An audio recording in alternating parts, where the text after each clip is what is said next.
presentasi Ibu Marika kemarin buat saya pribadi ya memunculkan pertanyaan karena kan dia memaparkan tentang nature dan culture, sementara kemudian dalam diri saya pribadi lalu peran pemerintah ada di mana? Nah, tapi saya bilang ke Bu Marika kemarin kayaknya itu pertanyaan buat hari ini. Nah itu kan yang kemudian akan kita diskusikan dibuka oleh Hilmar Farid tadi. Nah, untuk sesi kali ini kita akan menampilkan ada 3 pembicara yang akan memaparkan perspektif masing-masing dan nanti kita bisa diskusi tentang bagaimana kasus-kasus yang dilontarkan oleh para pembicara ini dalam hubungannya dengan kerja-kerja keperawatan, mari kita pilih saja istilah itu, yang sedang kita diskusikan bersama. Saya akan bacakan dulu profil ringkas dari masing-masing pembicara, dan saya akan membacakannya sesuai dengan urutan bicara yang nanti akan kita gelar dalam sesi kali ini. Pertama adalah Dr. Dwi Nita Larasati, was born in Jakarta, Indonesia. Her bachelor is from Faculty of Art and Design ITB and master degree from Design Academy Eindhoven and her doctorate degree from Delft University of Technology. She currently leads the Master in Design program at FSND ITB.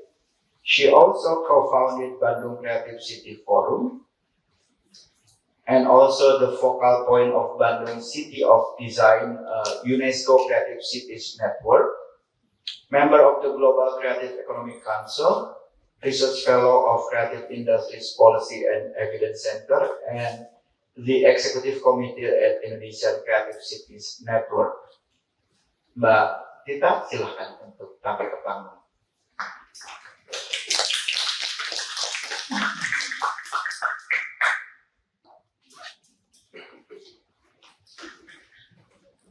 The second speaker is Brigitta Isabella, a researcher, educator, and curator working at the intersection of art history, critical theory, and community activism.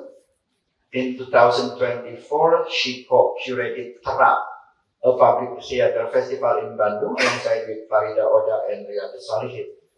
She is a member of Kunci Study Forum and Collective, and serves as co-editor of Southeast of Now Direction in Contemporary and Modern Art Journal and US Press. Since 2022, she teaches at the Faculty of Art and Design, ISI Yogyakarta. Brigitta, silakan.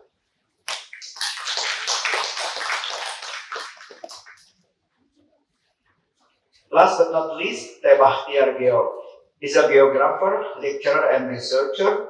Born in Garut, West Java, he holds a degree from IKIP in Geography Education and University Pajajaran in Management. An active member of the Indonesian National Geographic Society at the Bandung Basin Research Group, alias Kelompok Riset Cekungan Bandung. His writing spans natural history, geoheritage, and Sundanese toponymy, with notable titles including Krakatau 1995, which received the Yayasan Buku Utama Award, and another notable work is Toponymy, Susur Galur Nama Tempat di Jawa Barat 2019 and 2022. Pak Bahtiar, silahkan.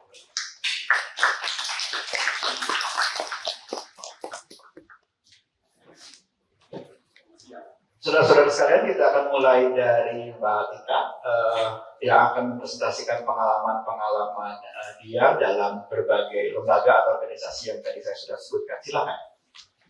Okay, mungkin saya akan switch between English and Indonesian, just how it is. So this is my background, so totally different from the speaker before. I came from the field of design. But then lately I came into the issues of creative economy, creativity, culture and creative ecosystem and so on. This map is we did it in 2019 during the Bandung Design Biennale when we map the points of where Bandung has its creative activities, creative studios, and so on. So not only design, but also for other. If you talk about Bandung, usually people know this event. So Bandung is actually the heart of ASEAN Africa when we try to decide what we do with ourselves, not following the West nor the East. So these keywords we still bring up to today because Bandung is a place that is designed. It doesn't come out organically, but it is made by a group of people with these ideas. And in 1955, this is where these ideas was cultivated and reached consensus. And these keywords actually still live on in different settings. What makes Bandung as now is because we still have this kind of heritage, not only in physical form, but also in the spirit and the humans and so on. Because we know that Bandung has a lot of ada peninggalan perkebunan, industri, banyak kerajinan dan sebagainya. Bentuknya berubah di zaman dulu seperti ini, di zaman sekarang seperti ini, tapi tetap saja kita punya data yang serupa ya, masih penuh anak muda. Dan kalau kita lihat anak-anak muda se-Indonesia bahkan di luar datang ke Bandung untuk belajar di kota Bandung ini. Ada 100 lebih perguruan tinggi dan pusat studi. Dari sekian itu 14-nya ada jurusan arsitektur, desain, budaya.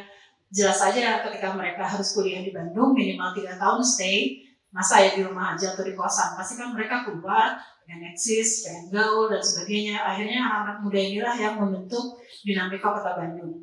Sehingga ketika kita tidak puas dengan kota ini, kita bergerak dengan cara yang kita tahu, yaitu lewat tadi metode kreatif dan seterusnya, sehingga terjadilah intervensi ruang-ruang kota yang menyentuh subjek seperti ada public space, urban mobility, apapun itu. Tapi yang penting kita ingin membuat kotanya nyaman buat kita. Karena kita tahu anak-anak muda ini ya, kita tahu kita keren, masa kotanya nggak keren. Terus dulu kalau ada berbagai hal yang memang kayaknya rusak, bisa diperbaiki, kita nggak nunggu siapa-siapa, lakukan saja perbaikannya. Lalu ya mungkin yang sekarang disebut dengan design thinking, urban acupuncture, tapi yang kita buat adalah prototype atau perwarupa dari solusi skala urban yang syukur-syukur kalau pemerintahnya lihat, diambil, diadopsi, jadi kebijakan, jadi beneran gitu. Tapi kan nggak semuanya dilakukan dengan halus. Akhirnya kita buat design action ini semacam ini. Karena kata-kata birokrasi dengan kreativitas itu kadang-kadang nggak ada dalam satu kalimat. Jadi ketika kita mau lihat, kita mau bikin pemerintah itu menjadi kreatif, tidak semudah itu karena mereka memang punya sistem yang rigid. Tapi bagaimana kita bisa menyampaikan aspirasi dan menyatakan aspirasi itu untuk menjadi berdampak seluas kota, ya akhirnya kita cari cara untuk menyambungkan itu. Kita buat mulai dari 2013, setiap tahun kita lakukan, itu 2-3 hari workshop design thinking dengan pemerintah kota, tapi mereka nggak boleh disposisi. Kadang-kadang kan kepala dinas, nggak hadir terus disposisi, kabin disposisi, akhirnya nggak berkeputusan. Nah di sini nggak boleh, mereka harus yang datang adalah orang dinas yang punya kuasa anggaran dan kuasa program. Dalam meja-meja ini, mereka pertama kalinya bertemu dengan ngobrol langsung ya, dengan komunitas, dengan siapapun, civil society yang memang punya kepentingan di tema-tema ini. Ini timbul tenggelam, karena kalau pemerintah lagi nggak kompak ya mereka nggak kasih budget, nggak kasih sumber daya, kita jalan aja terus. Pokoknya harus ada efek. Yang dilakukan tahun 2013, kita lihat hasilnya tahun 2016. Jadi pemerintah makan waktu mungkin 2-3 tahun sampai sebuah isu bisa terjadi. Next, ketika kita lakukan bahkan ketika COVID, akhirnya kita mendorong adanya perda untuk ekonomi kreatif Kota Bandung yang sebenarnya tujuannya adalah siapapun wali kotanya harusnya mengamalkan sektor ini gitu dengan segala kepentingannya. Tapi ini semacam kemenangan kecil karena ini adalah perda yang didorong oleh komunitas dan akademisi yang akhirnya bisa diketok jadi semacam peraturan daerah. Tapi lagi-lagi kita lihat sekarang sebenarnya meskipun ada peraturan yang kita harapkan bisa menuntut itu, tapi ternyata orang di belakang peraturan itu yang memang menentukan juga.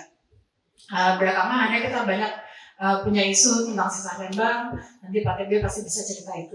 Kita harus blow up lagi design thinking tadi untuk skala nasional. Jadi melalui Indonesia Creative Cities Network kita lakukan workshop kerjasama dengan waktu itu Hilmar Farid masih jadi dirjen ya.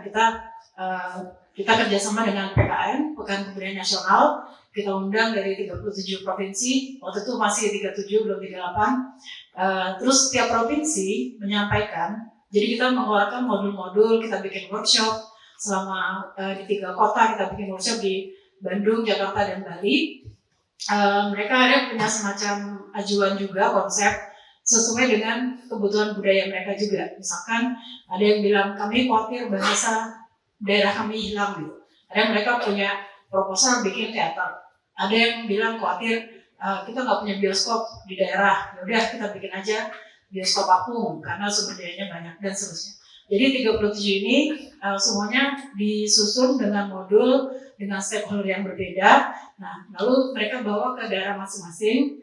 Kelanjutannya ya sekali lagi ada pintu terdalam, ada yang terus maju bahkan melebihi ekspektasi. Nah, semua ini kemarin ini dokumentasi dari kejadian itu ya selama 2-3 bulan kita lakukan workshop di berbagai tempat yang hasilnya adalah ada rekomendasi untuk dibawa ke Kongres Kebudayaan Nasional dan seterusnya. Ini cuma ada beberapa poin terakhir aja. Jadi ternyata kegelisahan untuk right to culture di dalam sesi dalam skema urban itu sangat dipikirkan oleh banyak organisasi dunia. Jadi ini adalah beberapa white paper, rekomendasi kebijakan yang kita juga punya andil dalam menentukan itu. Misalkan tahun 2020 ini ada Rome Charter, ini untuk memperjuangkan hak berkebudayaan di sebuah ruang kota. Jadi siapapun bisa yang melakukan ini, United Cities and Local Governments di World Council-nya. Lalu mereka bikin lagi Culture 21+. Sebenarnya mereka di sini punya modul-modul supaya kota manapun itu bisa mengutarakan keinginannya ke pemerintahnya juga supaya nyambung. Jadi ini termasuk di Bandung. Jadi report yang ini adalah sambil yang di Bandung kita lakukan waktu Artopolis tahun 2024. Jadi ini ada co-creation proses karena kita semua libatkan juga warga yang memang punya ekspresi budaya tadi. Lalu IFAKA, International Federation of Art Councils and Cultural Agencies, waktu dia mau bikin report tentang culture as public good, ini juga ada tulisan yang kita kontribusikan tentang bagaimana di Asia Tenggara ini sangat dinamis, kita nggak bisa satukan dalam satu rumus, tapi sebenarnya ada unsur-unsur di mana sebenarnya kita punya urgensi juga, kayak kita tuh berada di ring of fire, kita punya kondisi yang beda dengan negara temperate dan seterusnya. Lalu yang terakhir yang kita kontribusi juga masih dengan UCRG, tapi mereka punya Gold Report, Global Observatory on Local Democracy and Decentralization. Kita bicara tentang culture, creativity, and care. Bagaimana sebuah urban, ruang kota, itu menunjukkan kepeduliannya pada urgensi yang bersifat kebudayaan dan kreativitas, terutama di sebuah kota. Gimana kita tahu bahwa kota itu peduli? Ya di Bandung kan parah aja gitu. Misalkan jalanan gelap gitu, jalanan bolong, orangnya jatuh, celaka, kotanya nggak tanggung jawab. Atau banjir, kabel listrik terjuntai, kesetrum, celaka lagi, kotanya nggak tanggung jawab juga. Jadi kota Bandung ini belum peduli sebenarnya. Lalu ada konsensus lagi di Mondial Code tahun lalu, ketika diperjuangkanlah budaya itu sebagai pilar yang hilang. Pertanyaan kemudian kan, kalau memang dia jadi pilar sendiri dalam SDG, itu alat ukurnya gimana? Kita belum bisa mengukur budaya keberhasilannya, kiat suksesnya gimana. Dan UNESCO juga saat itu melaunching Framework for Cultural Statistics. Kalau kita mau bikin indeks keberhasilan penerapan budaya, gimana? Karena yang kita tahu, yang ini yang selama kita tahu ya, dari kreasi, produksi, diseminasi dan sebagainya, itu kan dari tahun 2009. Mereka ganti menjadi yang itu. Jadi lebih didetailkan lagi sehingga nanti setiap negara anggota UNESCO yang mau menghitung atau menampilkan pengukuran budayanya pasti akan pakai alat ukur yang sama supaya bisa dibandingkan dengan yang lain. Jadi sebenarnya ini saya akhiri dengan pernyataan terbuka bahwa kalau kita memang mau membuktikan budaya itu kuat di sebuah setting urban dan bagaimana peran kita nanti, ini sebenarnya yang masih harus kita eksplorasi, tapi juga ini masih tergantung dengan secara top down-nya gimana, secara bottom up-nya gimana. Saya Heri dulu di sini, Kang Heru, mohon. Kalau boleh saya intermezzo sedikit, jadi ada candaan di kalangan para pejabat eselon, katanya hanya ada 2 jenis kuasa Tuhan dan kuasa pengguna anggaran. Nah, teman-teman sekalian, Mbak Dita dan pembicara pertama tadi Pak Hilmar adalah orang-orang yang tahu siapa itu kuasa anggaran dan kuasa program yang tadi disinggung oleh Mbak Dita, tapi memang dalam hubungannya dengan kerja-kerja inisiatif sipil dan struktur pemerintah, 2 kuasa tadi, kuasa anggaran dan kuasa program memang menjadi kunci. Kita bisa berdiskusi lebih lanjut soal itu. Nah, sekarang kita geser sedikit lebih jauh kepada wilayah inisiatif warga.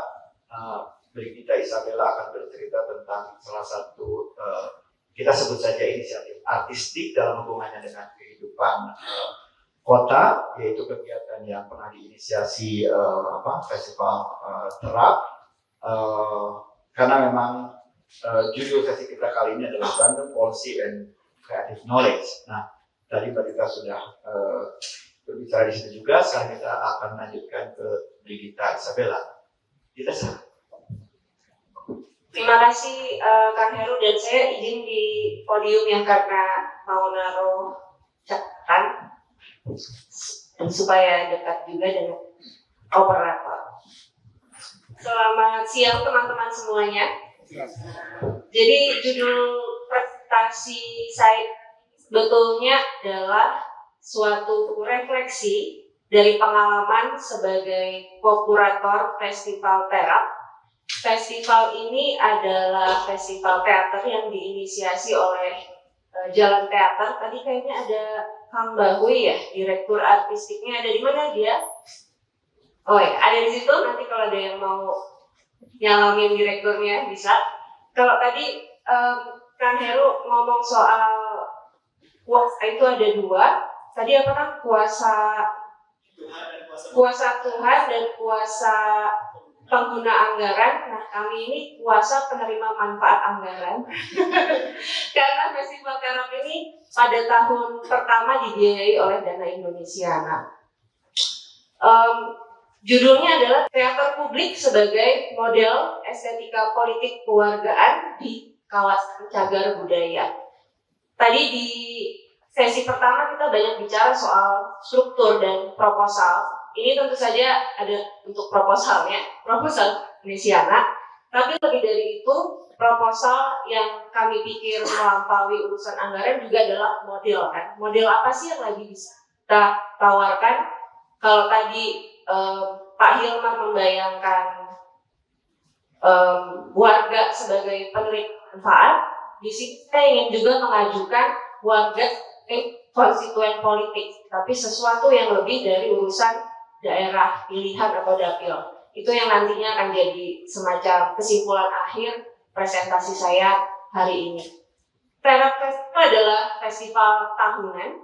Ini saya bacain dikit. Diinisiasi oleh Jalan Teater dan bersama warga, seniman, dan pihak terkait. Festival ini berupaya mendekati dan mementaskan harapan dengan kesadaran publik atas ruang hidup mereka, di mana teater yang inklusif menjadi bentuk ekspresinya. Saya senang banget juga bicara sesudah Bu Tita, karena saya jadi bisa memahami juga bahwa di Bandung sudah jadi banyak aktivisme urban. Bu Tita tadi cerita dari perspektif desain, mungkin kami dari pengalaman Terap Festival akan cerita dari perspektif teater. Festival pertama Terap itu berlangsung tahun 2004, jadi saya kebagian yang ikut mengawali tahun 2000. Tahun lalu 2025 juga telah berlangsung di Dago, dan tahun ini masih dirumuskan oleh direkturnya yang pusing dengan transisi politik. Tahun 2024 Festival Terap itu berlangsung di Braga. Ini menjudulinya Braga Berebut Kenangan. Saya, teman-teman mungkin sudah, saya kalau ngomongin Braga di Bandung sebagai orang Jogja mungkin seperti menggarami lautan ya.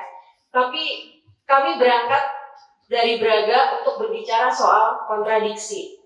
Kontradiksi yang pertama ada kontradiksi yang terjadi di Bandung, tapi juga terjadi di berbagai macam tempat di kawasan cagar budaya. Jadi Bandung adalah situs spesifik, tapi bukan kasus spesial. Ini kasus yang terjadi di berbagai macam tempat terkait kawasan cagar budaya, di mana orang-orang yang hidup di kawasan cagar budaya itu mungkin menerima berkah budaya, tapi juga seringkali diekori dengan kutukan.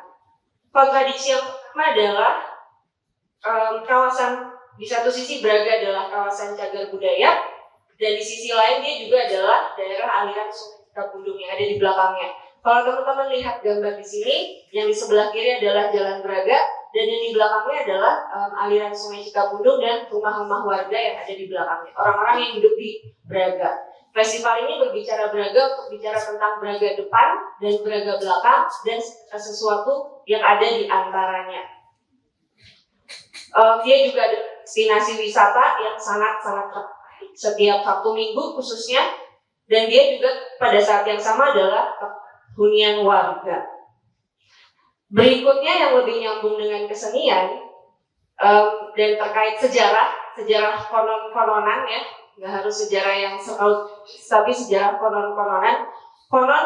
Nama Braga diambil dari nama seorang penulis naskah teater dari Belanda, namanya Theotila Braga. Terus jadi namanya Braga, jadi berimajinasi bahwa Braga adalah situs imajinasi kolonial juga dalam menciptakan kesenian. Dan di sisi lain juga ada Braga yang kononnya juga diambil dari kata ngabaraga atau bergaya dan berjalan-jalan di pinggir Sungai Braga. Jadi ada dua imajinasi soal hiburan di sini. Yang terakhir, kontradiksi yang kami tawarkan dalam festival ini adalah di satu sisi Braga, saya lupa, sejak beberapa tahun yang lalu, lupa tepatnya, itu menjadi area yang bebas kendaraan. Harapannya supaya bisa menjadi ruang publik, banyak pejalan kaki. Dan di sisi lain, Braga juga adalah tempat berebut kenangan. Tempat wisata kolonial, di mana di satu sisi tadi Bu Tita cerita Bandung adalah situs anti kolonial, museum itu ada di ujung Jalan Braga. Pada di Jalan Braga, imajinasi soal kolonialisme itu dirayakan dan dikonsumsi.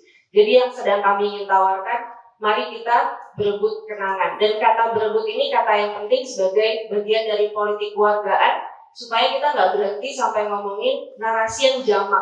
Karena dalam kejamakan itu sebetulnya ada pertentangan dan ada kontradiksi. Sedikit tentang festivalnya berlangsung 8 hari, ada 9 karya teater publik di 13 plus lokasi. Kenapa plus?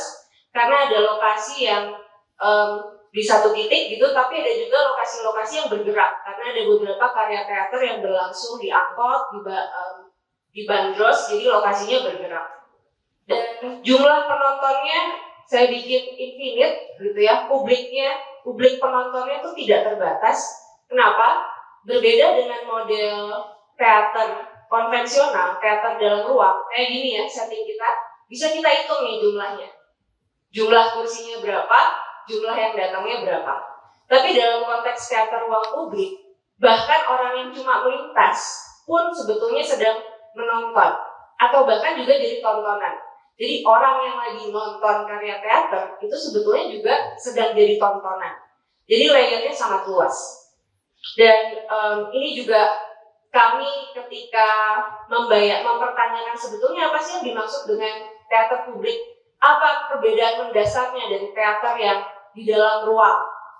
Perbedaan mendasarnya bagi kami adalah teater publik itu membayangkan publik secara berbeda. Kita tidak hanya sekedar memindahkan infrastruktur panggung, lampu, dan model kepenontonan yang satu arah ke ruang publik keluar, tapi kami ingin membayangkan tadi itu teater publik sebagai suatu model kewargaan yang lain, model ruang publik yang ideal. saya ingin menyebutnya sebagai suatu model realisme utopis. Utopisnya itu ada di tentu saja horizon imajinasi seni yang bisa seenaknya gitu ya, bisa menginterupsi rutinitas kita. Tapi juga realis dalam pengertian bahwa teater ingin terlibat dengan kenyataan, bukan hanya mencerminkan kenyataan. Sebagai model, teater adalah ruang dan waktu pengandaian. Jadi kita berandai-andai, tapi berdasarkan relasi sosial yang konkret, relasi dengan orang di sekitar, dengan warga kampung, dengan publik.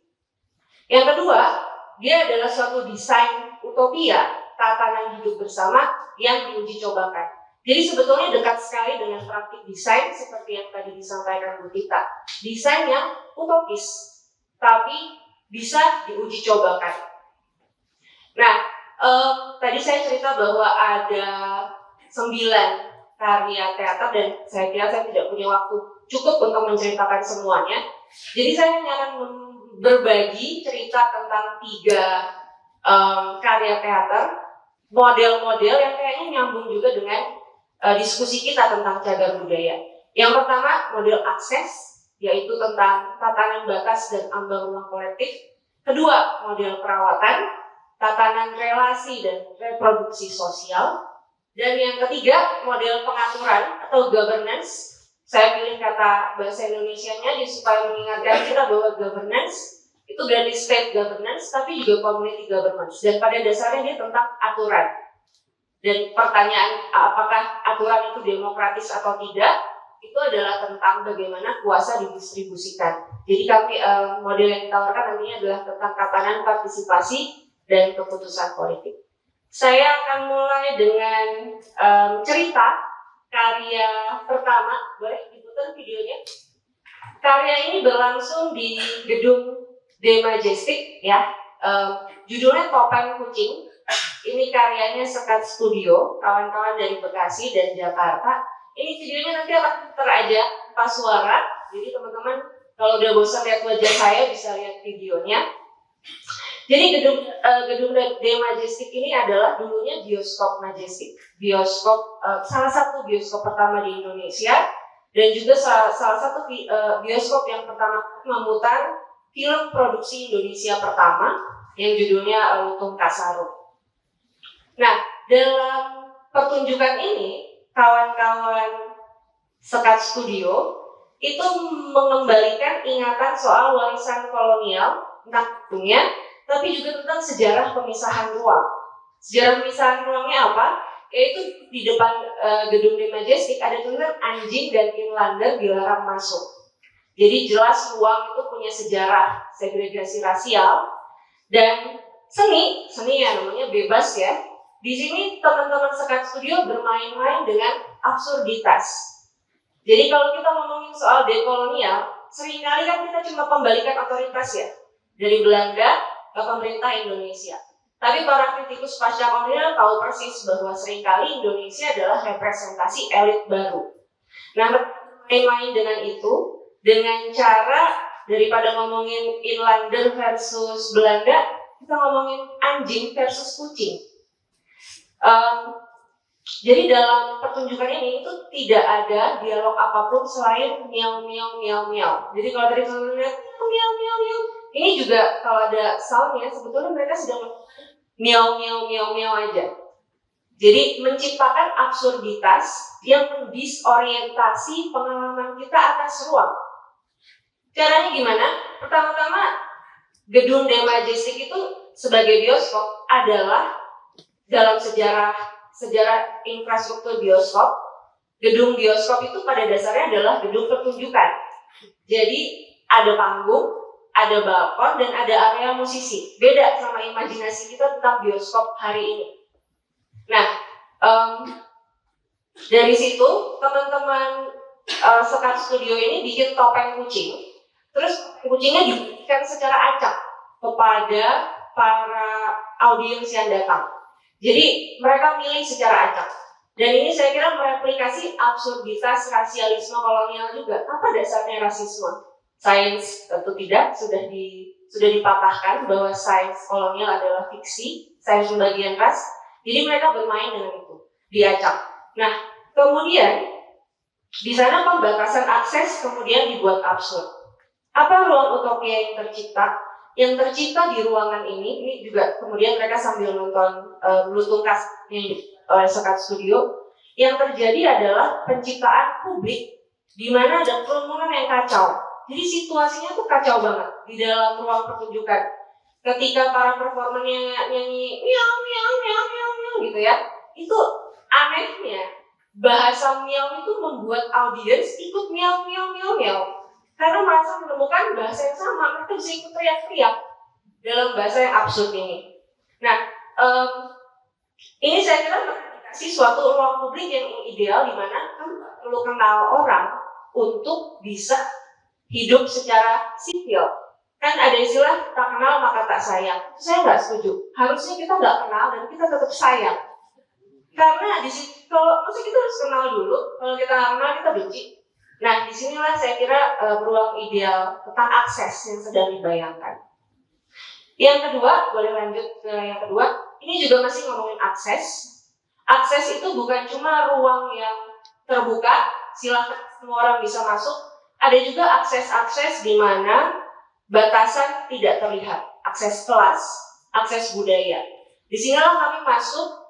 Saya ingin cerita tentang anak-anak Braga yang tinggal di belakang kampung Braga. Anak-anak ini tidak pernah masuk gedung The Majestic meskipun tinggal jalan 5 menit, tidak pernah ke KAA yang situs anti kolonial itu, dan juga tidak pernah main di Jalan Braga, saking ramainya. Nah, kawan-kawan dari Bon Puppet Theater, ini mereka kelompok teater boneka, itu menciptakan karya yang namanya Taman Dorong. Taman Dorong ini adalah situs panggung bergerak, di mana mereka membuat panggungnya bergerak dengan memetakan bersama tempat-tempat bermain anak-anak di daerah kampung itu, di lapangan, di lorong, dan menggunakan ya tokoh boneka sebagai fiksi bersama untuk bermain-main, membayangkan dan bertanya pada anak-anak, kita mau main apa nih? Mainan apa yang kalian sukai? Ruang bermain apa yang kalian sukai? Dan tentu saja Taman Dorong sedang berbicara secara kritis pada citra bahwa Bandung adalah kotanya taman ya, tapi ternyata banyak juga ada anak-anak yang tidak punya akses terhadap taman bermain. Nah, setelah jadi ini workshop yang seharian, selepas acara dari siang sampai maghrib mereka merancang bersama taman seperti apa yang mereka inginkan. Setelah itu, selepas maghrib, Taman Dorong ini berjalan menyusup ke Jalan Braga tanpa izin. Karena sebetulnya kalau di Braga itu ada larangan, dilarang mengendarai apapun yang beroda. Kita sebenarnya itu juga nggak tahu sih, ini kalau tamannya didorong beroda boleh apa enggak ya? Dicoba aja. Dan di situ adalah anak-anak akhirnya ikut mengeklaim ruang itu sebagai ruang bermainnya. Meskipun temporer sifatnya, sekali lagi ini model ya. Tapi dari sini saya kira kawan-kawan Bon Puppet sedang menawarkan anak sebagai subjek politik perawatan. Kita ngomongin politik perawatan, subjeknya siapa sih? Saya kira dalam dimensi perawatan sebagai reproduksi sosial yang radikal, yang punya imajinasi masa depan, anak adalah subjek politik perawatan, bukan objek yang harus diedukasi, tapi juga anak yang punya aspirasi. Dan kalau kita ngomong warisan budaya, itu mau diwarisin ke siapa kalau bukan ke anak-anak dan generasi selanjutnya. Jadi, disinilah Taman Dorong menawarkan horizon politik perawatan di mana anak menjadi subjek utamanya. Yang terakhir, wah ini heboh banget ya. Kalau mau ditonton, by the way lebih panjangnya ada videonya. Saya tidak cerita detail karena waktunya juga singkat. Jadi saya akan cerita yang terakhir. Kalau tadi anak adalah subjek politik perawatan. Karya yang terakhir yang ingin saya ceritakan ini adalah judulnya Indung Braga Berjaga, karya kawan-kawan Gimnastik Emporium dari Jogja dan Hot Mamah Dance Club dari Bandung. Di sini subjek politik perawatannya adalah perempuan dan ibu-ibu. Dan di sini kesan awalnya adalah fakta bahwa pada bulan Januari 2024, jadi festivalnya juga 2024 bulan Agustus. Bulan Januari itu kampung Braga yang ada di belakang, di Pandi, khususnya di beberapa RT itu mengalami banjir yang sangat-sangat besar. Banjir terakhir itu 15 tahun yang lalu, tahun 2000. Dan ketika para seniman turut berproses bersama warga, mereka baru mengetahui bahwa ternyata di Bandung itu nggak ada Badan Penanggulangan Bencana Daerah. Nggak ada. Terus kemarin Heru nanya, emang kalau ada gerak ya? Iya juga sih. Tapi poinnya bahwa tidak ada, jadi nggak ada protokol mitigasi bencana. Dan pada saat itu, ingat 2024 kita pilkada dan pemilu. Masuk banyak banget partai politik, semuanya politik charity tentu saja. Menawar banyak sambil majang banner-banner. Nah inilah ketika warga jadi penerima manfaat. Nah, para seniman teater ini bekerja sama bersama ibu-ibu untuk membuat teater simulasi mitigasi banjir berdasarkan ingatan dan pengetahuan ibu-ibu itu. Jadi kenapa ibu-ibu? Karena mereka yang paling tahu rumahnya. Ketika mereka bekerja sebagai pekerja domestik di rumahnya, misalnya segera bawa surat-surat, copot selanggas, matikan listrik dan sebagainya, itu pengetahuannya ibu-ibu, pengetahuan pertama. Dan ini adalah pengetahuan swakelola mitigasi bencana yang hadir ketika negaranya absen. Selain itu, di dalam simulasi teater ini,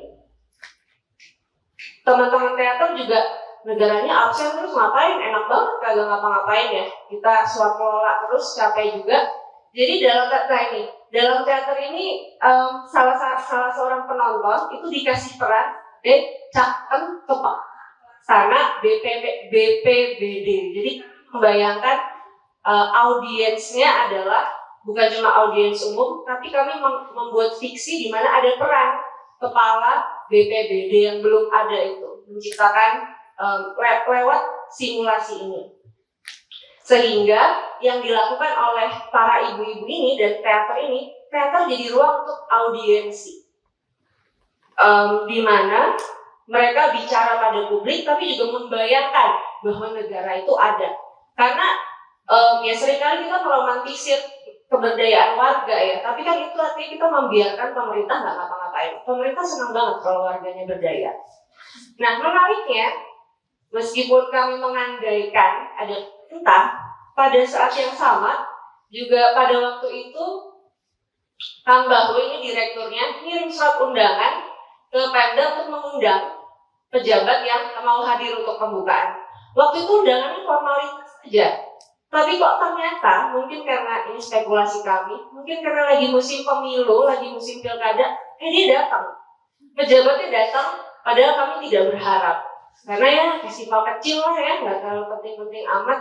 Ternyata dia datang dan membuat kami pusing. Karena jadi harus ada protokol juga. Pemerintah juga datang dengan teaternya, dengan skenario dan protokolnya.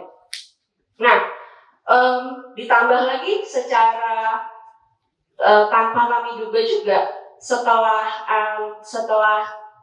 waktu itu PLT Gubernur Jawa Barat hadir menonton, dia juga tiba-tiba ngasih uang tempel 10 juta ke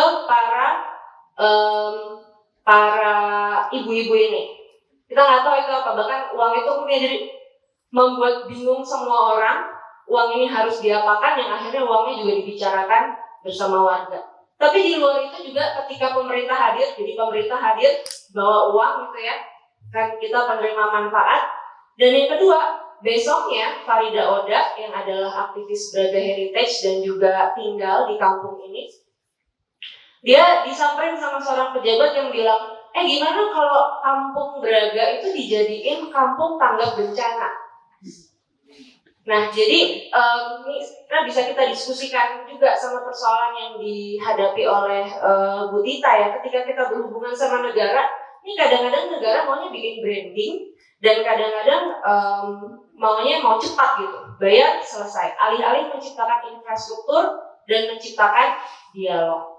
Sehingga akhirnya, ini slide terakhir saya, dari pengalaman Kerap Festival ketika berada dan berproses di kawasan Cagar Budaya Braga, saya ingin menawarkan gagasan di mana kawasan cagar budaya sebagai situs konstituensi.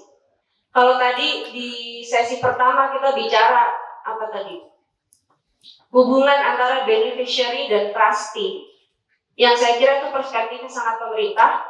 Maka yang saya tawarkan ini adalah perspektif dari politik warga. Tadi kan Kang Heru bertanya, kalau warga ngapain ya? Apalagi pemerintahnya lagi kayak gini, ya kan? Yang saya tawarkan, kita membayangkan kawasan cagar budaya sebagai situs konstituensi. Konstituensi selama ini didefinisikan sebagai dapil, daerah pemilihan, di mana warga yang jadi objek politik elektoral 5 tahunan, seperti kasus Indung Braga Berjaga itu. Tapi konstituensi juga saya kira bisa kita perluas, di mana konstituensi adalah subjek politik yang terlibat dalam pengambilan keputusan publik. Tadi kan kita bicara, gimana caranya bisa punya identified representation. Itu menurut saya nggak bisa kita tiba-tiba nunjuk. Ini, pasti akhirnya yang dipilih ketua asosiasi. Menurut saya konstituensi ya dibangun dari bawah, dan itu PR kita, PR sebagai warga.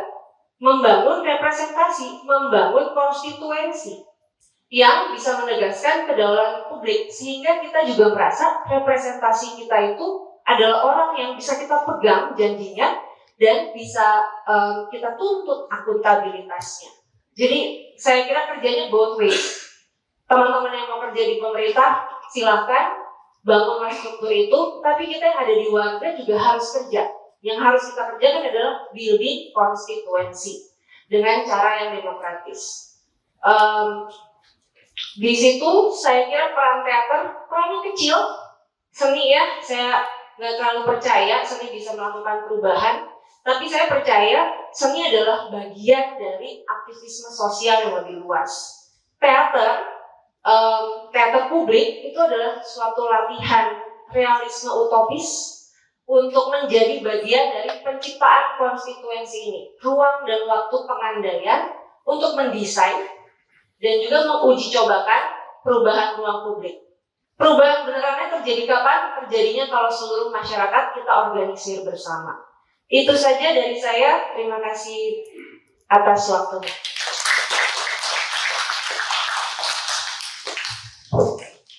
Terima kasih Mbak. Ada 2 poin yang saya catat dari Mbak Gita. Yang pertama adalah frasa utopis tapi diuji cobakan. Saya kira itu menarik. Ternyata utopia dan uji coba itu bukan oksimoron ya, bisa ternyata. Itu satu. Terus yang kedua, tadi dalam video kita menyaksikan salah satu teater di Braga, ada tokoh fiktif calon pelaksana BPBD Kota Bandung. Saya sengaja cek dulu barusan di Instagram, sekarang ada. Kepala pelaksana BPBD itu ada. Jadi Kang Bahui kalau menerusin dan mau melibatkan BPBD, kita hubungkan ya. Kita lanjutkan ke pembicara ketiga di panel ini, Pak Bahtiar. Mungkin saya nggak tahu juga, saya sedikit lebih abstrak karena urusannya toponimi, sesuatu yang abstrak tapi sangat mempengaruhi hidup kita baik sebagai warga maupun tentu saja perumusan kebijakan pemerintahan. Pak Bahtiar, silakan. Terima kasih, selamat siang. Ini praktis banget, budaya banget, tapi orang nggak sadar bahwa toponim itu budaya. Regulasi pemajuan kebudayaan sudah sampai tingkat kota kabupaten, bahasa ibu digemakan di setiap daerah, tapi begitu toponimnya berubah oleh masyarakatnya atau pengembangnya, dicuekin, gitu ya. Jadi kontradiksi-kontradiksi ini terjadi di kita, bukan hanya di Bandung, di seluruh Indonesia. Di Cina bisa sampai berantem negara. Begitupun dengan India, dengan apa? Gara-gara toponim, India dan Cina berantem. Gitu ya. Jadi kita cuek-cuekan. Mari kita lihat. Terus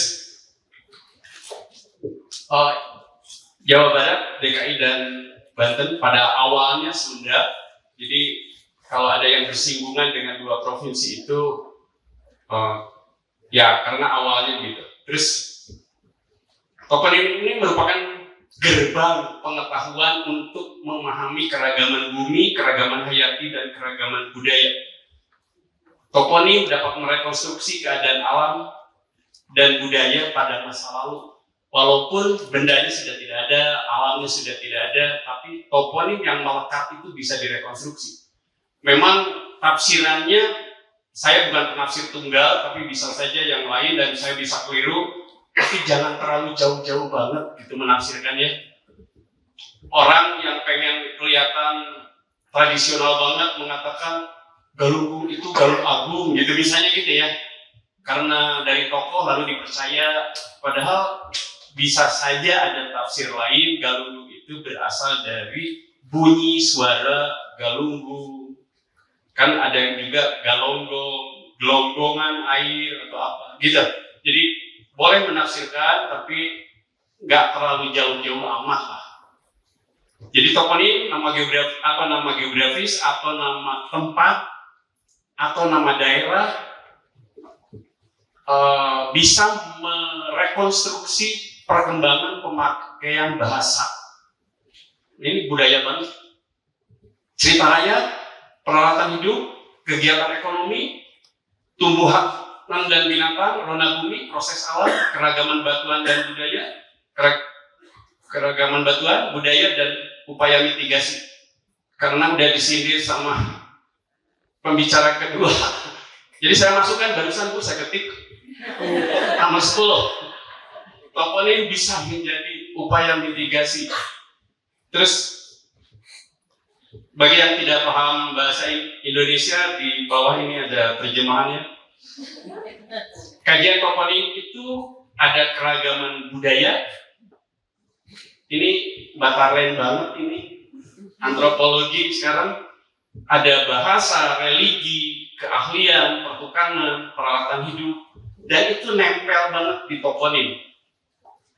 Keragaman hayati, jenis tumbuhan, jenis hewan, suara hewan, tempat hewan. Jadi kalau menafsirkan toponim di Jawa Barat harus hati-hati. Cikuntul pada awalnya banyak burung kuntul. Tapi kalau dengar Ciengang di Garut, itu jangan berasosiasi dengan ekosistemnya dulu itu banyak engang, binatang yang menyengat. Tapi air panasnya itu menyengat seperti sengatan engang. Jadi analogi. Nah gitu ya, jadi di Sunda itu harus hati-hati menafsirkan toponim. Tidak tunggal dan tidak hanya berwujud, tapi juga imajinasi. Keragaman bumi ada gunung, bukit, sungai, hutan, dan lain-lain tentang alam. Ada gunung, bukit, sungai, laut, suara alam, aroma alam, legenda, proses alam, letusan gunung api, sungai, suara alam, suhu alam, angin, longsor, batuan fosil, gunung karang, atau gunung karang gitu ya. Dalam toponim itu nempel.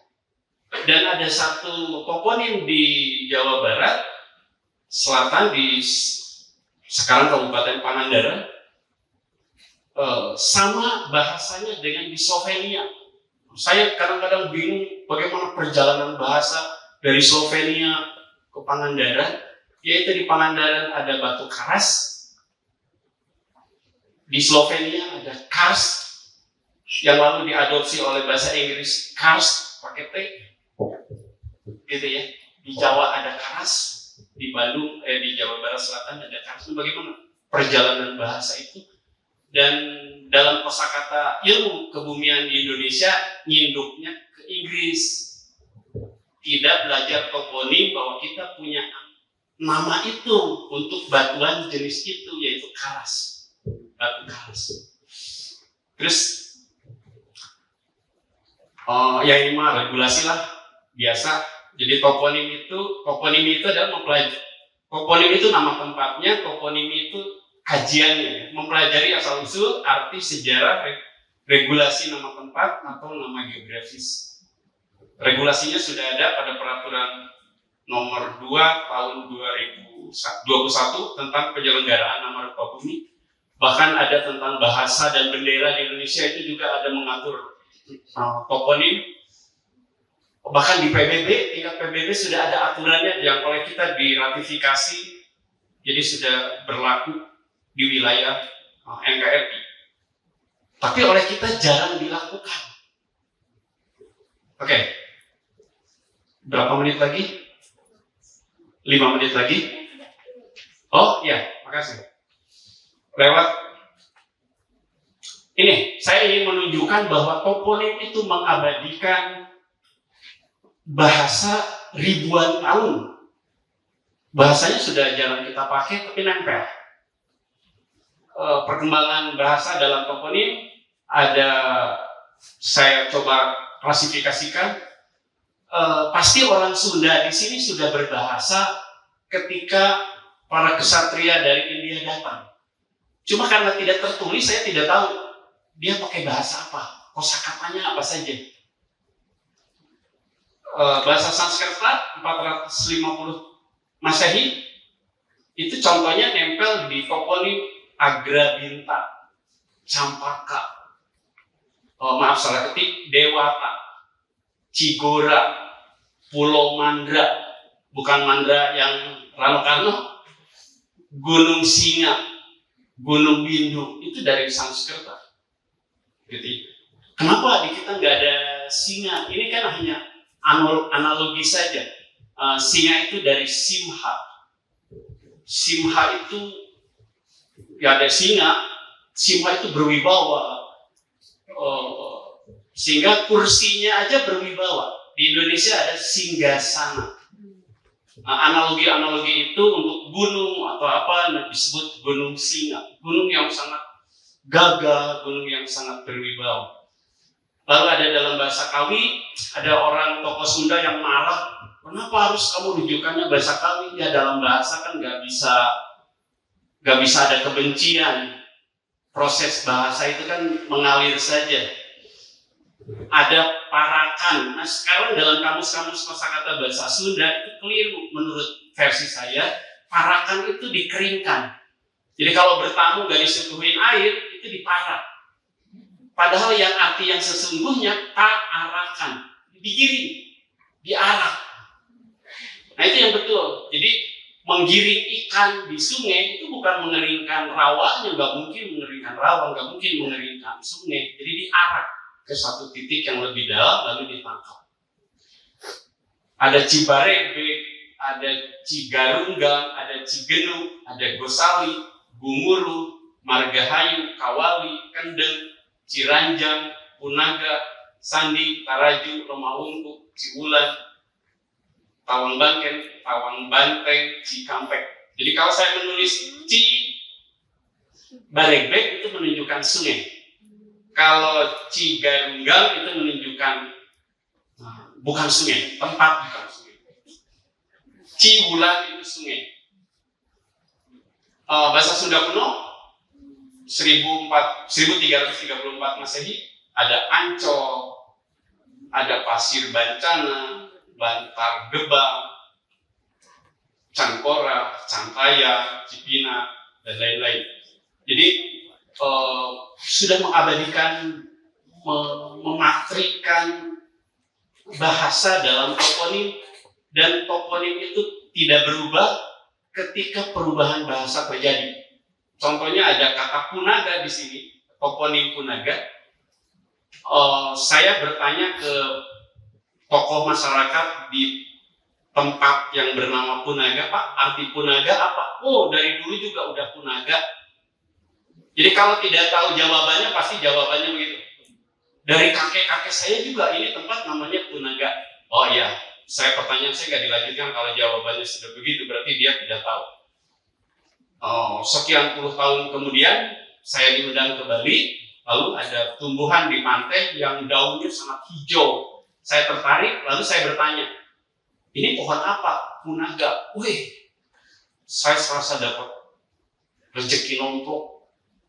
Ketemu di Bali, masih menggunakan kata Punaga untuk tumbuhan itu. Di Sunda udah beralih menjadi nyamplung.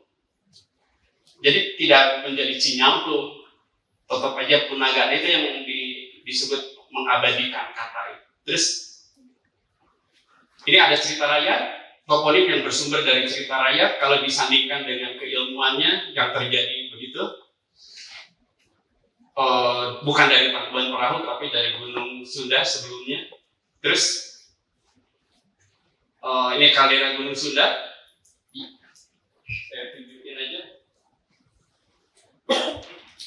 kalderanya ini, dari dalam kaldera ini lahir Tangkuban Perahu. Jadi kalau yang pernah ke situ Lembang, nah itu di dasar kaldera Gunung Sunda. Atau yang pernah naik Burangrang melihat kaldera Gunung Sunda. Bangga boleh terhadap Sunda, tapi ketinggian 4.000 meter itu adalah rekonstruksi, bukan nyata. Gitu ya, hasil rekonstruksi. Lalu ada orang mengatakan Gunung Sunda dapat dilihat dari pantai Coromandel India. Wah, berapa kilo? Lalu kita cari rujukan, gak mungkin terlihat. Paling tidak saya alirannya bukan bumi datar, bumi bulat gitu ya. Jadi gak mungkin terlihat. Ada hitung-hitungannya, hanya dari jarak 225 km, jarak pandang bisa terlihat dengan ketinggian gunung 4.000. Jadi kalau dari Coromandel yang sekian ribu kilometer, 3.636 km, gak akan kelihatan. Dan ketika Gunung Sunda meletus seperti yang slide sebelumnya, 105.000 tahun yang lalu sudah ambruk. Pertanyaannya, sudah ada orang nggak 105.000 tahun yang lalu yang menyebut terlihat itu adalah seorang guru besar di Bandung, perguruan tinggi negeri di Bandung? Gak mungkin terlihat. Orang yang menggambar di Sulawesi itu 67.000 tahun. Manusia di Gua Pawon 12.000 tahun yang tertua. Jadi 105.000 tahun kayaknya terlalu menghayal gitu ya. Bisa melihat Coromandel dari pantai, dari India. Terus mengapa Tangkuban Perahu datar? Ya karena ada dua kawah, secara ilmiahnya begitu. Legendanya tadi nggak apa-apa diadopsi, biar tahu jawaban ilmiahnya, karena ada dua kawah yang berhimpitan arah barat timur, sehingga dari selatan seperti terpancung. Dari barat enggak, dari timur enggak kelihatan, dari utara terhalang oleh kaldera Gunung Sunda. Jadi orang yang membuat legenda Sang Kuryang Dayak Sumbi pasti orang selatan. Orang Pangalengan, orang ya Banjaran ke atas gitu. Kalau saya nggak mungkin karena dari Garut. Terus ini dalam Bandung Purba terbentuk 105.000 tahun yang lalu sampai 16.000 tahun yang lalu, tapi nggak langsung kering. Maka ketika ada hunian diberi nama yang berhubungan dengan air. Rancak, Bojong, Tanjung, Danau, gitu ya, Lengkong, dan lain-lain. Karena berhubungan dengan air, masih rawa. Lalu sekarang diurut. Terus berhubungan dengan perawatan hidup, dipercepat aja nih, ada Paledang. Ada Paledang, ada Kamasan, ada Cinta, ada Gosali. Yang modern, blok Ragaji, blok Kupat, blok Tempe gitu ya. Ekonomi, warung Muncang, warung Kiara. Keragaman batuan, Cicadas. Cicadas itu kalau bahasanya ilmu kebumian itu Ignimbrит. Keragaman budaya ada Citalahap, atap dari bambu. Terus keragaman hayati yang menjadi inspirasi toponim. Tapi harus hati-hati. Di Bandung ada Cidurian, bukan dari durian sebetulnya, bukan dari kadu, harusnya kan Cikadu. Kalau di Banten ada kadu ketug, ada kadu gentet. Tapi ini kok Cidurian? Ternyata durian di sana adalah dari Duruyana, artinya mengalir sampai jauh. Berarti sungai itu dulunya mengalir sampai jauh karena di hulunya ada tempat religi yang begitu besar pada masa lalu, yaitu di Gunung Palasari, dan yang terbesar adalah di Bukit Tunggul. Terus ini toponim Dago juga karena Mas Hari yang mengarang buku Bandung Tempo Dulu atau Bandung Semerbak Bunga di Bandung Raya mengatakan tempat ngadaluan, tempat menunggu. Bagaimana dengan Dago di tempat lain? Sedangkan tafsir toponim itu harus sama. Di Subang ada, ya, di Bogor ada, sama nggak tempat menunggu? Kalau bukan, berarti kan harus mencari tafsir lain. saya menduga itu dari nama-nama rotan, karena ada nama Dago Kancil. Di bukunya Kahene tahun 1927 tidak ada Dago Kancil di Pulau Jawa, mungkin karena daya jelajah para peneliti kolonial belum menemukan. Bukan berarti tidak ada, karena ada dalam toponim. Jadi saya yakin ada, cuma tidak ada dalam buku Kahene yang sekarang menjadi rujukan utama. Ini contoh nama-nama rotan yang jadi toponim, ada 13 di Jawa Barat, luar biasa. Terus ini keragaman hayati yang diambil dari binatang. Kalau hanya mendengar suaranya saja, geramnya saja disebut Ciharegem. Tapi kalau melihat wujudnya Cimau, Cimacan. Tempat berjemurnya Pamoyanan. Tempat persembunyian di semak-semak saat berburu Dungus Mau. Tempat jelajahnya Pasir Meong. Gua tempat tinggalnya Liang Meong. Ada satu tempat Ciselang, bukan selang ya, selang. Itu adalah jenis harimau yang sudah punah, tapi tahun 2005 di Sukabumi Selatan ada orang masih menceritakan bahwa bagaimana kejamnya harimau selang ini ketika menerkam ternak.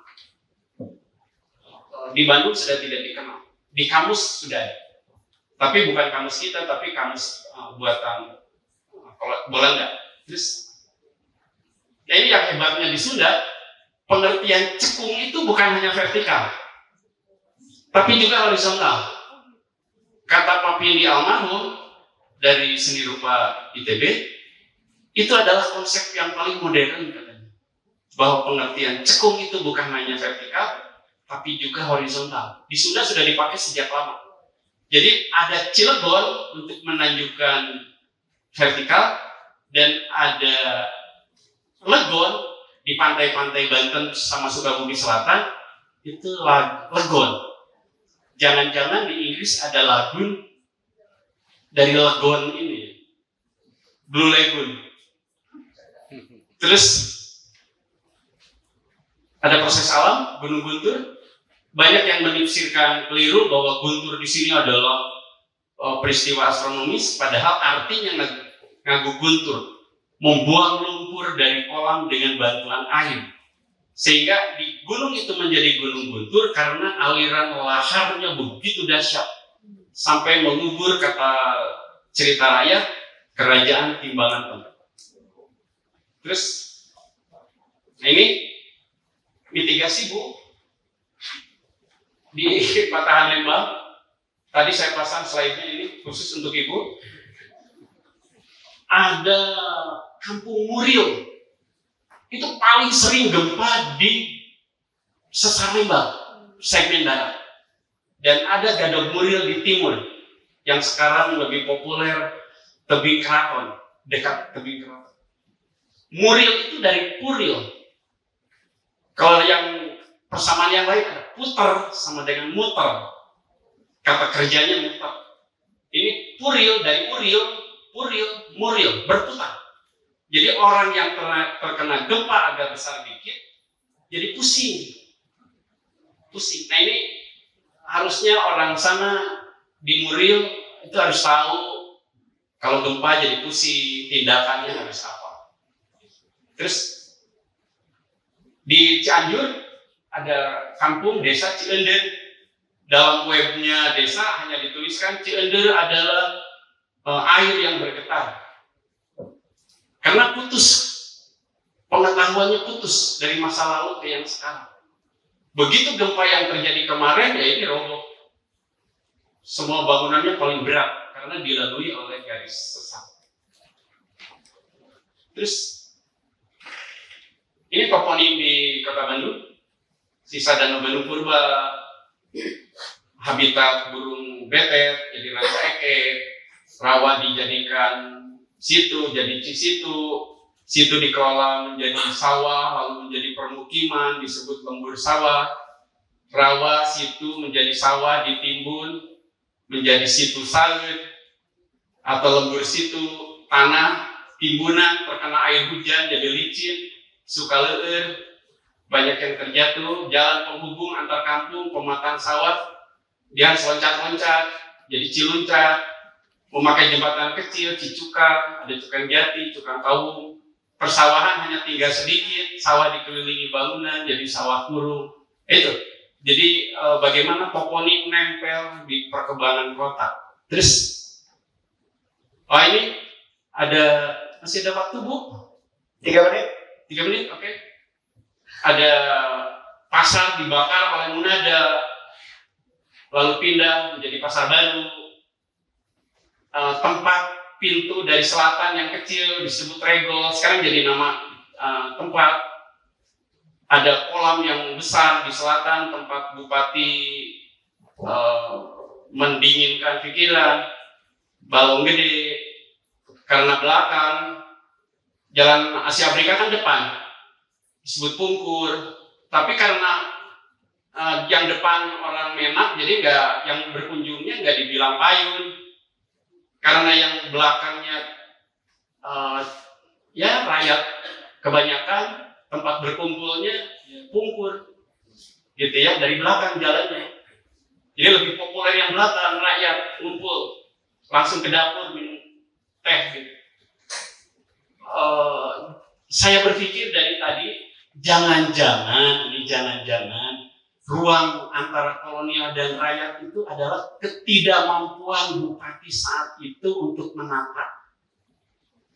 Jangan-jangan kolonial pandai-pandai menata, planologinya bagus, ke utara dari Asia Afrika, dari rel, dari sana ke selatan nggak ada kemampuan menata, dibiarkan tumbuh aja.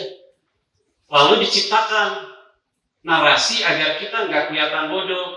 Oh, itu kan pembatas ini kolonial ini ke selatan. Kalau kita jujur, kenapa dulu nggak ditata?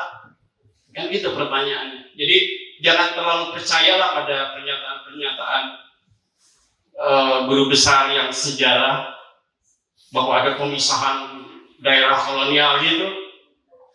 Nggak usah, coba ini perasaan. Jangan-jangan kita tidak bisa menata. Jangan-jangan kita tidak bisa merawat. Terus ini contohnya balong gede ada di peta.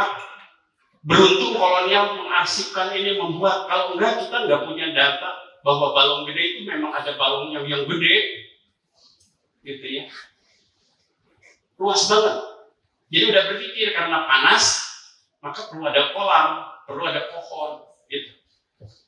Terus ini yang lucu Citayam. Ketika Pak RK ikut jalan-jalan di Jakarta, di Citayam dulu kan jadi model tuh Pak Ridwan Kamil. Lalu ada tafsiran-tafsiran karena Gubernur Jawa Barat ikut parade di sana, jadi naik tuh. Ada penafsir Citayam itu cit dari pencit dan ayam dari ayam, jadi Citayam. Jadi Citayam itu tempat memotong ayam. Ini ya tafsirnya terlalu jauh lah. Terus, nah ini yang bahaya itu yang dari budayawan. Cit itu 6 katanya, yam itu jam. Jadi banyak orang Cina yang pergi pada jam 6 naik kereta api. Kalau kita kritis, tahun berapa kereta api dibangun? Kan gitu ya. Coba dibandingkan. Tahun berapa Bujangga Banik jalan-jalan dan sudah mencatat ada pakeun tayun. Nah itu, jadi kalau menafsirkan itu begitu. Nggak bisa Citayam, ada Cina jalan-jalan jam 6, dia itu nggak bisa. Yang bahaya itu yang dari budayawan itu. Terus, maaf agak LC. Bujangga Banik itu abad ke-16 awal sudah mencatat. Kereta api kan baru, ya. Jadi kalau bodoh jangan diperlihatkan lah. Terus, nah ini ada. Beruntung ada Lurdun, ada Profesor Te yang dengan tekun menyalin, mengalih-aksarakan. Lalu ada Pak Hawai Setiawan yang menerjemahkan sehingga saya bisa membaca dengan detail buku ini. Terus opor ayam dengan ketupat, nasi lotek juga sedia. Jangan sembarang mengganti nama tempat karena itu warisan budaya. Satu lagi, ke Cimindi membeli lomi. Kata dia tuh beli semangkok berduaan. Abadikan nama rupa bumi, bukti merawat kebudayaan. Terima kasih dari Bandung dengan segenap cinta. Assalamualaikum warahmatullahi wabarakatuh. Waalaikumsalam. Terima kasih Pak Bahtiar. Ada kata yang saya sudah lama tidak dengar, undur. Kalau Pak Bahtiar presentasi itu undur. Kata pernyataannya. Mari kita akui selatan itu memang tidak ditantang. Berapa menit waktunya sekarang untuk 20 menit. Oke, silakan ada yang mau urut bicara 1, 2. Oke, 2 dulu dari sayap kanan dari arah saya.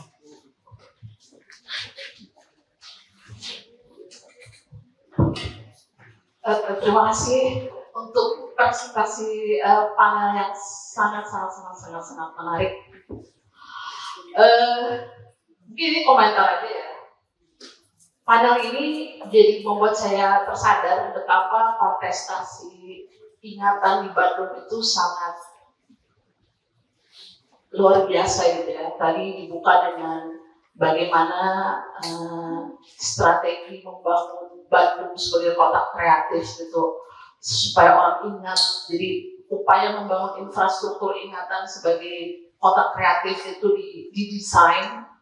Kemudian presentasi kedua bagaimana masyarakat mencoba merebut representasinya kembali gitu tentang ingatan satu tempat gitu. Dan yang ketiga sebenarnya ini hal yang saya jadi tersadar gitu ya, betapa masyarakat Sunda itu punya hubungan yang sangat kuat dan sangat penting dengan ruang hidupnya gitu. Dan ini relasi multispesies ya, kalau dalam bahasa antropologi ini relasi multispesies yang sudah terbangun gitu, infrastruktur ingatannya lewat nama-nama itu gitu. Bagaimana nama-nama yang ada di daerah Bandung dan sekitarnya itu sangat mencerminkan dinamika relasi antara manusia dengan ruang hidupnya. Gitu. Dan kenapa kemudian kita sering melupakan itu gitu di hari ini gitu. Bagaimana kita mendesain ruang-ruang kreatif itu kita melupakan relasi-relasi itu. Sampai kemudian masyarakat yang kemudian sekarang menjadi hidup di ruang-ruang urban, Bandung yang sudah berubah menjadi kota besar ini harus mencari celah-celah sempit untuk merebut kembali representasi itu. Sementara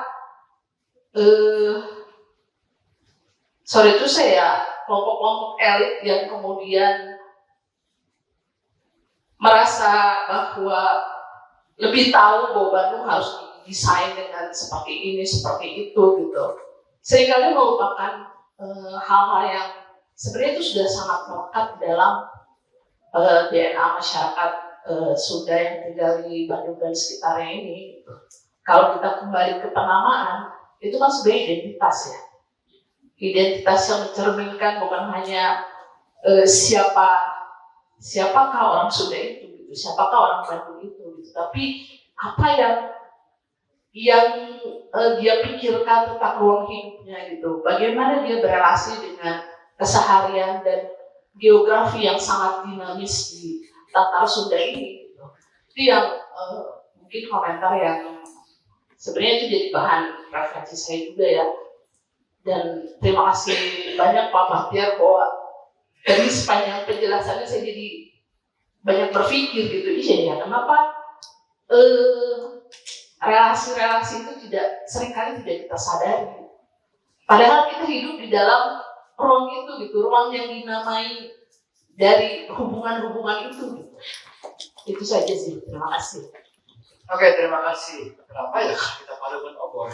Silakan penanggap berikutnya.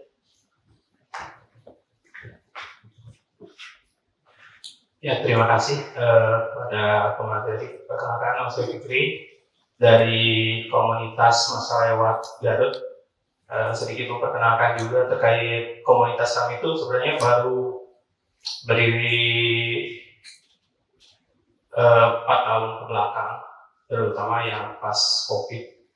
Nah, sekarang itu kita lagi menggiatkan terkait kegiatan walking tour sejarah, dan mungkin kalau orang melihat Garut tuh gak terlalu banyak terekspos ya terkait dengan heritage-nya gitu. Beda sama Bandung tuh. Dan jujur kami pun juga belajar dari Bandung, karena Bandung melihat komunitas-komunitasnya cukup menjamur gitu, komunitas-komunitas kreatif yang menghidupkan sejarahnya. Salah satu yang menginspirasi kami itu komunitas Alut, yang udah cukup lama menggali terkait dengan sejarah Bandung, dan sumber-sumbernya juga cukup kritis gitu. Dan dari sana pun kami berpikir kalau misalkan kita menduplikasi yang dari Bandung seutuhnya ke Garut cukup sulit. Yang pertama karena Garut walaupun dibilang dalam sejarah kota tua, itu termasuk ya kota tua, tapi peninggalan-peninggalan sejarahnya tidak dapat ditemukan wujud utuhnya sampai sekarang. Itu ya mungkin gak tahu ya kesadaran masyarakat terhadap bangunan sejarah itu seperti apa. Dan karena saya pun juga waktu itu mengambil skripsi tentang Perda Cagar Budaya di Kabupaten Garut, itu baru diperbarui tahun 2021. Jadi cukup baru juga mungkin ya. Dan itu baru ditetapkan 3 cagar budaya tingkat kabupaten. Beda sama Bandung ya, mungkin kalau misalkan saya lihat di Bandung tuh banyak benda-benda sejarah kayak dari bioskop Majestic itu udah ada kayak penetapan itu nih ya, cagar budaya ini dulunya apa gitu, dan sekarang difungsikannya sebagai apa. Kalau di Garut tuh sulit, gak ada sama sekali gitu. Kalaupun misalkan ada, ya itu udah ditetapkan sama BPCB sebelumnya gitu ya, atau yang kemarin sama Pak Titi ya bareng ke Ciela gitu. Itu pun juga baru diresmikan karena ada dorongan dari pusat untuk menetapkan itu sebagai cagar budaya. Sebelumnya nggak ada kepedulian gitu. Dan kami hadir waktu itu pengen menginisiasi bahwa bukan hanya cagar budaya, bukan hanya nasional gitu yang peduli terhadap cagar budaya, tapi juga kami pengen merawat ingatan-ingatan yang ya mungkin ingatan-ingatan kecil orang tua dahulu gitu ya, terkait dengan perkembangan kota. Itu kita pengen inisiasi gitu. Gimana awal pembentukan sejarah perpindahan ibu kota Kabupaten Garut, bioskop lama di Kabupaten Garut gitu. Bangunan-bangunannya sekarang udah sulit untuk kita menemukan wujud aslinya. Bahkan yang terakhir bioskop Cikuray, mungkin yang pernah ini, itu kita sempat bisa masuk ke sana karena dikelola oleh keluarga, dan sekarang sengketa bareng Pemprov Jabar karena itu milik aset dari BUMD Jaswita, dan kita pun nggak bisa lagi untuk bisa mengakses ke sana gitu. Kalau dulu kita pas awal waktu itu bisa masuk karena waktu itu masih dikelola oleh keluarga, dan itu pun juga menjadi kesulitan kami juga gitu ya, kalau misalkan nanti kita mau bikin kegiatan yang seperti hal yang sama gitu. Ini juga mungkin bentuk keresahan, dan juga apakah mungkin dari Bandung mungkin punya pengalaman ya terkait dengan gimana relasi dengan pemerintah terkait dengan komunitas kreatif gitu untuk menghidupkan supaya kita bisa membuat kota di tiap-tiap daerah tuh hidup lagi cerita-ceritanya gitu, supaya ada kedekatan antara masyarakat dengan kotanya gitu, bisa mencintai kotanya lewat cerita-cerita. Ya, terima kasih. Oke, makasih Kak. Saya mau membagi dua tanggapan yaitu ini ke para pembicara, tapi kenapa ya nama Jasuka disebut-sebut dalam hubungannya dengan senjata aset? Tenang Kang, panitia simposium ini punya hubungan baik dengan PT Jasuka, bisa dihubungkan. Mbak Tita, tadi dari penangkap pertama, karena Mbak Tita yang aktif di inisiatif semacam Creative Cities Networks dan lain-lain.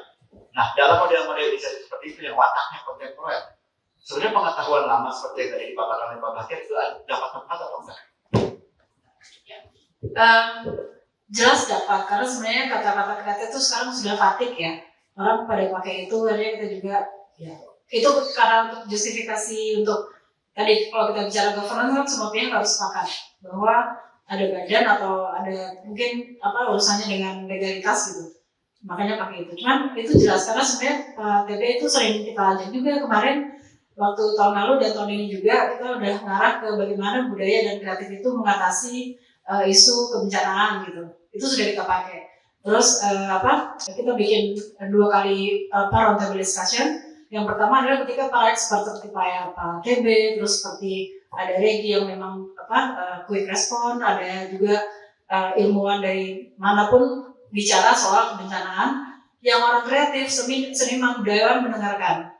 Di roundtable yang kedua, gantian yang kreatif melakukan ekspresinya dan bicara soal kebencanaan, expert mendengarkan. Akhirnya kita bisa bareng-bareng. Sebenarnya kan itu ya kalau bicara design thinking kan masalahnya cuma disability, visibility, viability. Bisa terlaksana nggak? Orang terima nggak? Terus kedepannya akan langgeng nggak? Itu terus yang kita bicarakan. Dan kalau tadi ada beberapa, mungkin tadi detailnya nggak saya sampaikan ya, cuman aktivitas kita tuh termasuk juga seperti urban games, yang adalah ngajak anak-anak sampai remaja sampai dewasa dalam konteks masing-masing kita melakukan pengenalan kembali Bandung, apa itu Bandung dan sebagainya. Pak TB sering juga saya undang ke kuliah kami di ITB itu ada kuliah namanya seni desain lingkungan yang wajib diambil satu fakultas dan tugasnya adalah mereka kita sebar ke titik-titik kota Bandung untuk menggali lagi bahkan 1 semester kemarin sempat temanya toponimi. Jadi mereka bagaimana mengangkat cerita di Bandung itu sendiri, kolektif memori, makna sebuah tempat ke dalam sebuah perwujudan yang relevan buat mereka. Karena sekarang Gen Z sama Gen A itu kan beda sama Gen Y kayak saya, jadi mereka mungkin lebih nyambung ke media yang mereka juga kenal, akrab, bahasanya juga beda, tanpa menghilangkan atau mengurangi makna. Jadi tadi kalau nggak salah ada presentasi juga bilang respect itu penting. Jadi kita bisa respect pada sejarah, pada makna, tapi juga kita harus buat itu relevan. Jadi itu sebenarnya dari semua catatan ini kayaknya relevansi dan relevansi narasi, bagaimana kita bisa menghidupkannya lagi di sekarang. Ya, terima kasih Mbak Tita. Geser ke Mbak Gita, Brigita. Tolong tanggapi teman kita dari Garut. Kayak lagi kuis kan? Iya. Kan waktunya singkat, jadi saya harus beringat. Teman kita dari Garut yang gelisah ini. Kalau boleh saya parafrase pertanyaannya, pendekatan artistik model festival terap bisa nggak dilakukan untuk kota-kota Garut atau manapun gitu yang cultural heritage itu belum terdeskripsikan dengan baik. Iya, mungkin aku juga tadi pengen nyambung ke tadi karena bentuknya adalah walking tour ya. Walking tour itu sebenarnya dekat banget sama metode teater karena modalnya cuma dengkul aja sama badan kan. Sedangkan kalau pemerintah itu kan dia mengindahkan kota dengan menciptakan struktur-struktur besar gitu, bikin monumen, bikin patung. Patung itu kan seninya penguasa gitu. Nah kita yang cuma punya badan aja, sebenarnya ada orang-orang yang menciptakan relasi baru dengan struktur-struktur yang dibuat sama pemerintah. Jadi di satu sisi, justru menurut saya kalau narasi resminya belum ada di titik, justru disitulah peran walking tour ini sebagai orang yang sambil berjalan, sambil menciptakan narasinya bersama. Mungkin kalau walking tour langsung dibayangkan sebagai sebuah paket perjalanan yang bisa dikonsumsi, kan artinya narasinya udah ada dulu nih. Terus tinggal dibagikan, ada guide tournya cerita ke orang-orang.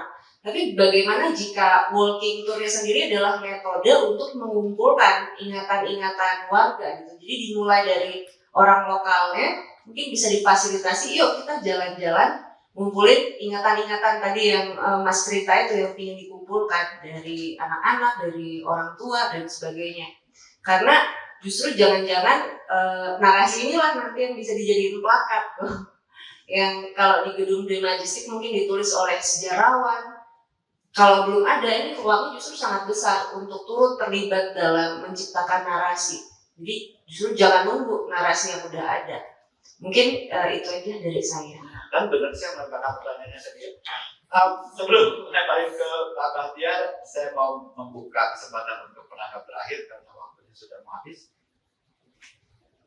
3 nggak ada, oke. Pak Bahtiar, kalau sekalian menutup sesi ini, saya pikir tadi lontaran dari penanggap pertama Mbak Talen sangat penting dalam pengertian ya paduan obor ya. Tapi kan pertanyaan praktisnya adalah bagaimana caranya agar terhubung kembali atau bagaimana caranya merawat ingatan tentang pengetahuan lama yang sebenarnya masih sangat relevan hingga sekarang. Ya, terima kasih. Saya memaksa diri tanpa anggaran pemerintah untuk menulis setiap minggu tentang toponimi. Memaksa diri. Nggak lagi di luar kota, nggak lagi di mana. Saya pada hari Rabu atau hari Kamis paling telat Jumat sudah kirim tulisan untuk media digital untuk mengenalkan, gitu ya. Semoga ini menjadi CSR pribadi saya. Saya dapat uang dari mana-mana, ya sekian persen itu dengan menulis, dengan menjadi interpreter geotrek kemana-mana, itu bagian dari jasa pribadi saya untuk berbagi, gitu ya. Di Garut, wah keren banget Garut. Kalau lewat Cimanuk aja dulu itu wangi coklat. Jadi kalau diungkap kata Mbak Brigita, ya cerita rakyat bagaimana wangi coklat, itu kan membangkitkan kenangan di Lewi Daun ya. Terus ada pabrik tenun Garut yang sudah hancur sekarang. Ada stasiun kereta api tertinggi di Indonesia, adanya di Garut. Ada ikan paus yang didorong dari Pamengpeuk sampai Garut pakai pedati, lalu diangkut pakai kereta, itu dari Garut, dari Cilaut Garut. Bagaimana mereka merayakan setelah habis giliran 10 km pertama terus bersambung dalam kondisi jalan yang masih lebih dari selokan kering, gitu ya. Banyak banget. Dan jangan terpaku pada heritage kolonial, heritage alam. Wah itu keren banget. Ada Papandayan. Cuma orang kita tidak bisa mendefinisikan peristiwa alamnya sendiri. Ketika di Jepang letusan gunungnya seperti di Papandayan, lalu menyebutkan Papandayan itu seperti tipe apa di Jepang. Kalau kita tanya duluan mana letusannya, Jepang apa Papandayan? Papandayan itu kan 1776. Ketika Bujangga Manik naik, itu orang pertama yang melihat dari puncak gunung ke pantai selatan itu Bujangga Manik. Dan dia catat, ada buktinya. Gitu ya, jadi nggak usah yang kolonial semua, tapi bagaimana memadukan alam sebagai cagar bumi. Gitu ya, kita bersilaturahmi dengan cagar bumi. Luar biasa, yang hubungannya dengan manusia banyak sekali, misalnya nama Gunung Guntur, nama yang Timbangan Terhulu, gitu ya. Lalu mitigasinya bagaimana kalau Gunung Guntur meletus lagi, banyak hal. Jadi ada peta Cila, wih keren banget. Saya sudah nulis tentang peta Cila, cuma karena secara tradisional dibuka setahun sekali, jadi kita aksesnya agak susah untuk mereproduksi digital yang lebih resolusi tinggi, misalnya gitu ya. bagus sekali. Baik, terima kasih Mbak Tita, terima kasih atas presentasinya yang saya kira bisa menunjukkan pada kita bagaimana inisiatif-inisiatif kolektif itu terhubung dengan advokasi atas kebijakan. Sementara Mbak Gita, saya kira kita bisa belajar bagaimana pendekatan artistik itu sangat berhubungan dengan citizenship, ya, kewargaan. Lalu terima kasih sudah bersedia hadir pada kesempatan berharga ini. Selanjutnya saya kembalikan kepada panitia. Selamat siang.